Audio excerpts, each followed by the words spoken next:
Assalamualaikum Ibu Nevira, selamat malam. Waalaikumsalam, Mbak Mutia. Selamat malam. Iya, Ini benar dengan selamat Mbak malam Ibu. Mutia Rahmasari yang kemarin menghubungi saya ya? Iya Ibu, saya Mbak Mutia yang kemarin menghubungi Ibu untuk membuat janji konseling yang jatuh pada hari ini Ibu. Oke, baik. Bagaimana nih kabarnya Mbak Mutia Rahmasari pada hari ini? Alhamdulillah Bu Nevira, kabar saya baik. Kabar Ibu bagaimana? Alhamdulillah, kabar Ibu juga baik juga. Semoga Mbak Mutia sehat selalu ya. Amin Ibu, semoga keluarga Ibu juga sehat selalu. Ya, amin. Nah, sesuai dengan janji kita kemarin ya Mbak Muti, bahwa hari ini kita akan melaksanakan konseling online. Iya Baik, Ibu. Mbak Putri, kita akan melaksanakan konseling pada hari ini. Dalam proses konseling itu nantinya terdapat asas kerahasiaan, yang mana nanti Mbak Mukti semua masalahnya nanti akan kami jaga dengan sebaik-baiknya. Jadi jangan ragu buat Mbak Mukti untuk menceritakan semua permasalahan yang sedang dialami oleh Mbak Mukti. Apakah Mbak Mukti memahaminya? Paham Ibu, sudah dapat dipahami. Oke, Mbak Mutia. Kira-kira kalau konseling ini nanti memakan waktu atau membutuhkan waktu sekitar 10 sampai 15 menit secara virtual atau online, bagaimana? Tidak keberatan Ibu, karena saya juga memiliki waktu untuk konseling ini yang luang. Baiklah, kita mulai ya untuk sesi konseling pada hari ini. Mbak Mutia bisa mulai untuk menceritakan permasalahan yang sedang dialami. Baik Ibu. Nah Ibu, jadi tuh saya ingin menceritakan masalah saya akhir-akhir ini, Bu. Akhir-akhir ini tuh saya mengalami kesusahan nih, Bu, menghadapi pelajaran di kelas, karena ya rasanya susah masuk aja gitu, Bu, otak saya. Kalau ada yang dibicarakan, hanya masuk telinga kanan, terus keluar telinga kiri. Nah, habis itu juga, apa ya, Bu, eee biasanya tuh ya, Bu, saya tuh responsif, Bu, di kelas. Perkataan dosen tuh bisa, langsung saya masukin ke otak, kemudian keluarkan lagi dalam bentuk pertanyaan atau pernyataan, Bu. Tapi akhir-akhir ini tuh benar-benar, saya tuh bahkan kadang pikiran saya tuh tidak di kelas, walaupun saya hadir di kelas gitu loh, Bu. Nah, seperti itu, Bu. Saya tuh mengalami kesulitan fokus dan ya gitu, Bu, kesulitan fokus. Oh iya, jadi saya memahami perasaan Mbak Mutia. Mbak Mutia tadi mengatakan bahwa kesusahan ya dalam menghadapi pelajaran di kelas dan kesulitan juga dalam fokus tadi. Iya, Bu. Nah, jadi Bu, iya benar itu Bu. Nah, saya maksudnya, itu sering tidur malam tuh karena ya bukan bukan, itu jadi saya tuh, tidak fokusnya nih, karena saya itu sering tidur malam nih Bu. Nah, karena bermain game bersama pacar saya. Nah, sepertinya Bu, karena bermain game itu, saya kan jadi tidurnya malam ya, maksudnya dini hari, bahkan kadang pagi Bu. Hingga pagi, jadi sampai jam 3, 4, 5, atau bahkan saya tuh baru tidur tuh beberapa jam sebelum kelas. Nah, padahal nih, Bu, eee, sebe eee, setelah bermain sampai jam 6 itu, jam 7-nya tuh biasanya saya ada kelas, Bu. Nah, kayak saya tuh kesulitan menahan diri juga untuk berhenti gitu loh, Bu. Menahan diri untuk tidak keterusan bermain game itu, Bu. Seperti itu, Bu. Oh iya, jadi tadi Mbak Mutia sering ini ya tidur malam ketika Mhm. ada, padahal besoknya itu masih ada kelas pagi gitu ya Mbak, karena bermain Iya, game Bu. bersama pacarnya karena itu ya Mbak ya tadi. Mhm. Yang sampai pagi itu, Bu, kadang, padahal tuh kelas paginya tuh ada kelas lagi, Bu, gitu. Oh iya, bagaimana ini dengan tugas-tugas perkuliahannya Mbak Mutia? Apakah terdapat kendala dalam mengerjakannya? Untuk tugas-tugas Saya sejauh ini tidak merasa kesulitan, Ibu. Jadi karena tugas tuh berhubungan dengan nilai juga ya. Jadi saya berusaha mungkin untuk tanggung jawab demi nilai juga.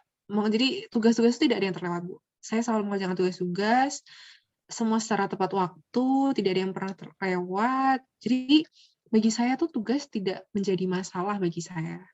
Jadi yang di perkuliahan itu yang menjadi masalah hanyalah ini, Bu, fokus saya, Bu, di kelas tuh. Jadi karena sebelumnya begadang, ya walaupun saya bermain game, tapi tugas-tugas tuh tetap lancar terus sih, Bu, begitu. Oh iya, Mbak Mutia ini udah hebat loh, udah bisa mengerjakan tugas secara tepat waktu ya.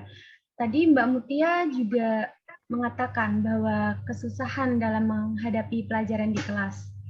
Dan hingga pagi tadi, ketika ada kelas pagi, Mbak Mutia masih meneruskan bermain gamenya.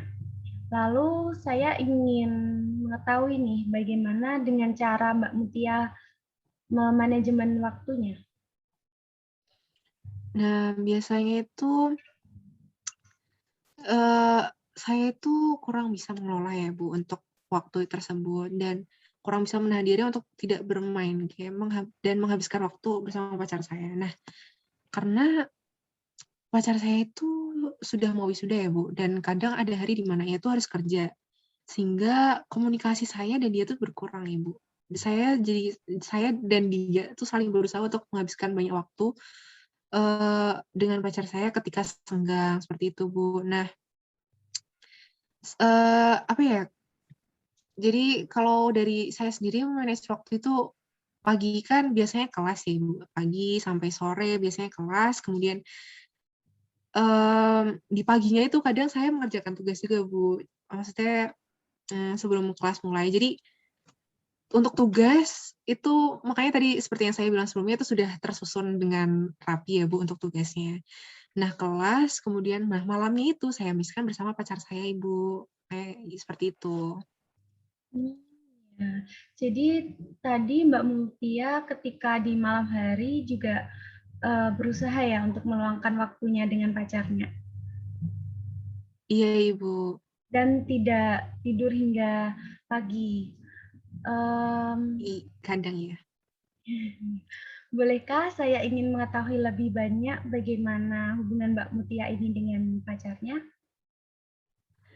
Mmm, Hubungan saya dengan pacarnya itu, dia itu apa ya, Ibu, ya, mmm, selalu menemani saya, Bu. Maksudnya kalaupun saya mau mengerjakan tugas, pasti dia temani, seperti itu, sambil mendengarkan lagu bersama atau, mmm, saya yang menemani dia sambil menugas, seperti itu, Bu. Jadi, untuk itu tuh pacar saya tidak pernah kayak mengeluh, misalnya saya nugas atau kuliah ketika dia senggang gitu tuh tidak mengeluh, Ibu. Jadi, dia tetap terus menemani saya, kemudian memberikan semangat, bukannya, mengambek atau karena tidak bisa menghabiskan waktu dengan saya gitu, tidak, Bu. Jadi, menemani saya terus sih, Bu, itu intinya. Jadi menemani menugas, menyemangati saya ketika kelas, menyemangati saya ketika menugas juga, ya gitu lah. Mhm. Hmm, jadi pacar Mbak Mukti ini selalu menemani Mbak Mukti ketika mengerjakan tugas. Dan bisa Iya, dibilang pacar Mbak Mukti ini orangnya suportif dan pengertian ya dengan Mbak Mukti iya, mengenai Ibu. mengenai perkuliahan dan mengenai tugas-tugasnya Mbak Mukti. Iya, Ibu. Dan bahkan sebenarnya dia tidak masalah, ketika saya itu tidur duluan, Bu. Maksudnya nggak harus sampai begadang, karena kan dia juga memahami gitu, apa namanya, saya punya kelas pagi seperti itu, Bu. Jadi Mbak Mutia itu mengalami kesulitan fokus di dalam kelas ya, karena tidurnya tadi pagi terus, tidak berfokus pada Mhm. perkuliahan itu, dikarenakan menghabiskan waktu atau begadang dengan pacarnya ketika di malam hari, yang mana Mhm. pacarnya itu tadi udah suportif juga. Lalu, Betul, Ibu. ya, lalu apa rencana Mbak Muti sendiri nih mengenai kesulitan dalam menghadapi kesusahan manajemen waktu itu. Iya, Bu. Jadi, saya sendiri tuh, apa ya, Seperti yang tadi saya katakan, sudah mulai pertama saya memulainya dari tugas itu ya, Bu. Jadi saya mengerjakan sebisa mungkin tepat waktu. Nah, sisanya untuk fokus dalam kelas itu, saya tuh berusaha ini, Bu, membuat reminder kan, Bu. Tapi, kalau saya membuat reminder-nya di HP, Bu, itu biasanya saya salah fokus kan ya. Kemudian saya, kan HP banyak yang dilakukan, ada WA, ada Instagram, dan lain-lain gitu, Bu. Jadi yang ada itu terdistraksi, Bu, begitu. Jadi saya masih bingung ini untuk reminder-nya sendiri bagaimana, agar saya tuh bisa, apa namanya, tidak tidur terlalu larut dan mampu siap gitu loh, Bu, dari hari sebelumnya untuk kelas pagi, begitu, Ibu. Mbak Muti sudah hebat nih bisa membuat rencana itu tadi. Mungkin bisa dengan melalui menulis reminder atau notes gitu di kertas yang kecil-kecil yang warna-warni itu Mbak Muti. Buat pengingat Wah, untuk kegiatan perkuliahan Mbak Muti selanjutnya. Dan itu benar juga juga, Ibu. merupakan salah satu langkah awal Mbak Muti dalam Mhm, manajemen waktu. Dan ketika menghadapi kesusahan dalam mengikuti pelajaran di kelas. mhm, Baik, Mbak Muti, iya. kiranya kita cukupkan melakukan konseling sampai di sini ya. Apa ada perlu yang ditanyakan lagi? Sudah cukup, Ibu. Tadi ini sih sangat membantu untuk yang reminder-nya itu benar. Sepertinya saya memang harus memasang di tempat yang terlihat ya, Bu, ya, di notes atau di mana yang tidak di HP. Karena kalau HP mungkin saya masih sering terdistraksi sehingga rencana itu tidak berhasil-hasil, Ibu, benar sekali, iya. Saya setuju sih, Bu. Terima kasih, Bu, atas ide-idenya akan saya coba minggu ini, mulai dari hari ini. Ya, sama-sama Mbak Muti, semangat ya. Ya, baik. Mhm. Kita tutup ya konseling kita pada hari ini. Jika memang dirasa belum ada yang dibicarakan, sekiranya Mbak Muti butuh bantuan lain, silakan hubungi saya kembali ya Mbak Muti. Insya Allah saya Baik, siap Ibu. untuk membantu. Saya tutup ya Mbak. Baik. Siap, Ibu. Assalamualaikum warahmatullahi wabarakatuh. Waalaikumsalam warahmatullahi. Terima kasih, Ibu. Sampai jumpa, bertemu Ya, di sampai jumpa kembali. konseling berikutnya. Iya.